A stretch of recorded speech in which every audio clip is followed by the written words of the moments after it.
Hey everybody, Coach Lee here, and let's talk all things time trial. I love the time trial. I love the TT. It's one of my favorite things to do. To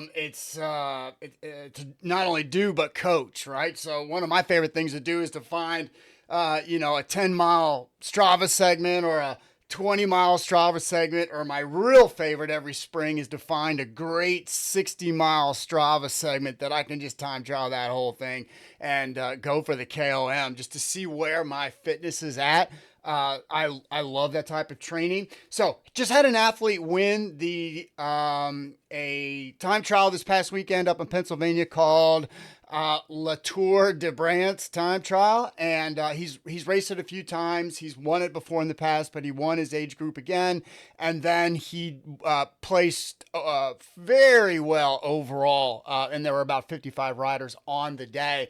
But this was really a fascinating time trial. In fact, I think all time trials are fascinating. I download the data, look at it in some really advanced desktop software that you can really spend a lot of time like looking at data from a time trial, and especially if you have good comments and a good communication with the athlete, there's a lot to learn. So let's go through and break down Latour de Brandt's time trial. So we have here's the Strava segment. It's a 10-mile roughly a 10-mile race, which is awesome. This means that this is just going to be straight up FTP or above, right? So, straight out 10-mile race on time trials, fairly flat. You're for this particular athlete, we could predict that he was going to be around, 24, 25 minutes for this event. And so that's just straight out pain for the 24, 25 minutes at FTP. Now, first thing I always do when I get great information, I always look at the comments. And he says, I gave it my all. I didn't feel strong as I am infected and under antibiotics. I tried my best. Now, this particular athlete went out the week before and did well on a time trial, an hour time trial, 40K TT, but the roads were slightly wet. He went down, lots of road rash, still not feeling his best, but he came back and actually did a great time trial for the day. One of the things that I always do is I love to, do a strategy with the athlete and train the athlete to form their own strategies. But, in looking at this elevation, looking at this course, of course, it's not this hilly. This is 10 miles compressed into a computer screen. But you can see generally that the first quarter goes down.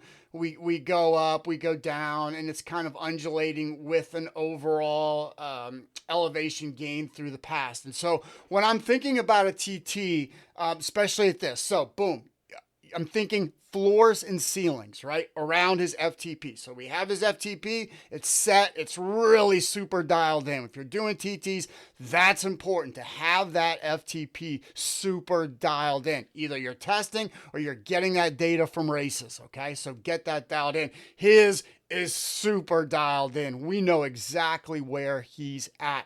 So I always think in terms of floor and ceiling. So you have your FTP here, you have your ceiling, and you have your floor.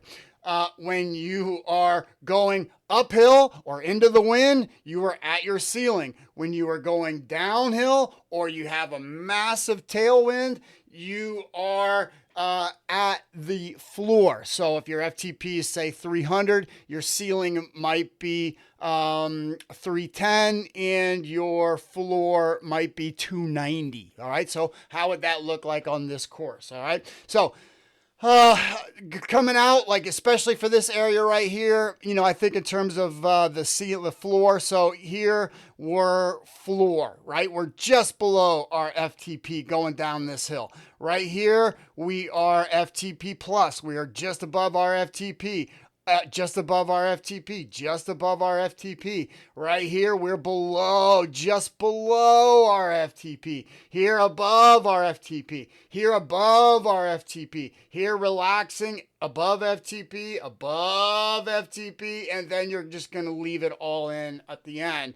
And this is, one of the fastest ways that you can race a course is not just trying to hold an average watts of 300 watts for every second of the race, but know where to really dig and where to let off a bit. That's where you're going to get your best time.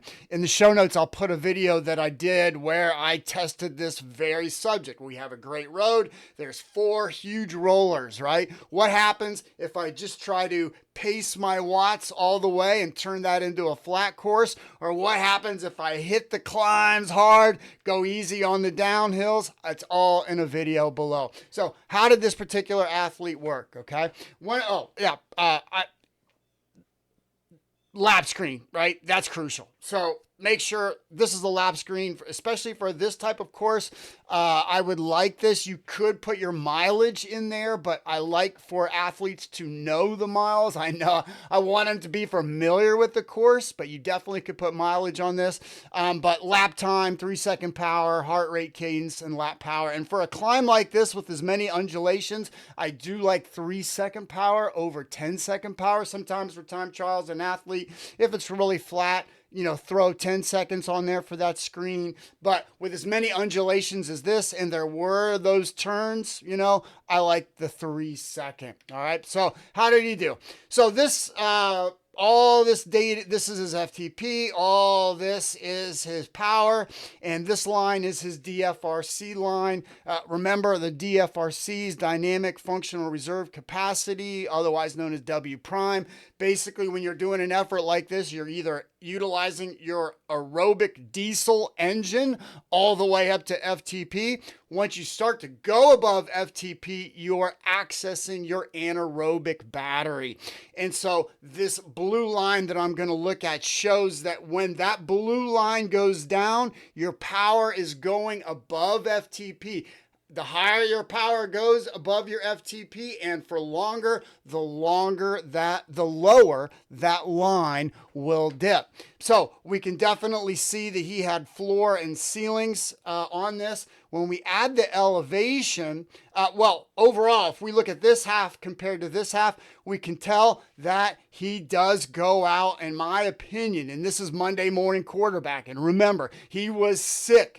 Coming into this, he was not feeling his best, so he was not sure where his watts were. But in my opinion, if he would have went out, if he would have switched this half, if he would have went out easier, moved all of this over here and this over here, he would have had a faster time. But he goes out. And let's compare it to elevation. All right, so look at this. So you can see right here, this is a climb. You can see his power go up, and you can see the blue line dip. So for that hill, that roller, that's exactly what you want to do. When you come down, you want to go to your FTP zone. So this is the elevation, right? And you can see his power does a great job, right? This athlete has done this before. He knows the system. He understands the physics of pacing. And this is really where the art of the TT comes in. How to get speed on a course. The person with the biggest watts doesn't necessarily win. Your biggest watts on a course might not necessarily win. You might ride the course a little different at less watts and have a faster time. That's why I love the TT, right? And so we can see that he really digs in this first half, but not too extreme, but he really does. And then we can see that he does not have as much at the end, but it's perfect, right? So look at how this climb goes up right here. We can see him accessing his anaerobic battery, and he digs, right? This goes flat through here. We can see he's not accessing his battery as much, so his battery recharges. See this little climb right here? He's digging. His battery is getting accessed, and this line comes down. It goes throughout the race. You see this big long roller? Boy, he's really digging, right? Right here, dig, relax, dig, and then he leaves it all out on the end. So this particular athlete really just nailed it in.